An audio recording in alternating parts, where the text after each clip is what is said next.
Книгите како верни придружници на човекот од секогаш се купувале и читале. Уште од минатото кога не биле достапни за секако како денес, се читало, разговарало за сето тоа што може да го направи книгата. Денес скоро секоја книга е достапна за секого, но се поставува прашањето: дали младите читаат и што?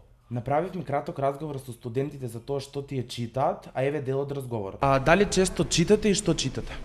Да, па читам доста литература, секаква, претежно обожавам англиска книжевност. Моментално ја читам од Ибсен Народен непријател. Обожавам драми. Што те привлекува да купиш една книга? Дали корицата, насловот, писателот? Па за почеток писател, да. Колку често читате и што е тоа што најмногу сакате да го читате? Па читав на времето во гимназија, значи најчесто лектирите пошто морав, а сега во последно време и не баш, освен некои дела на факултет. А самоволно некоја книга да изберам, малку потешко, повеќе сум склон кон филмовите. А што е тоа што би ве натерало да купите една книга? Наслов, корица, писател? Не, дефинитивно не корица, нели, не ценя книгата според корица, значи препорака некој евентуално од блиски луѓе кои што делиме исти ставови. Содржина, ликови, не знам.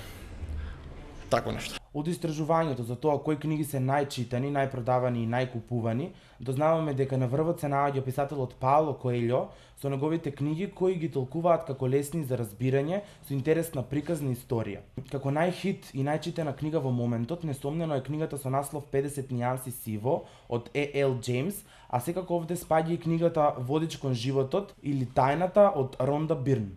Овде имаме и македонски представник, односно книгата се гледаме на врвот од Коста Петров.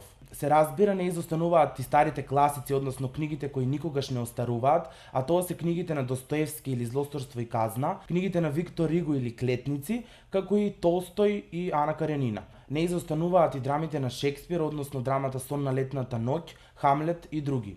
Од македонската литература, професорот Венко Андоновски со книгата Вештица се наоѓа на највисокото место за прочитани книги. Многу интересен автор кој младите го читаат е Чарлс Буковски, односно 7 книги од неговиот живот. Книгата е најверниот пријател на човекот. Затоа читајте и направете нешто корисно за вас.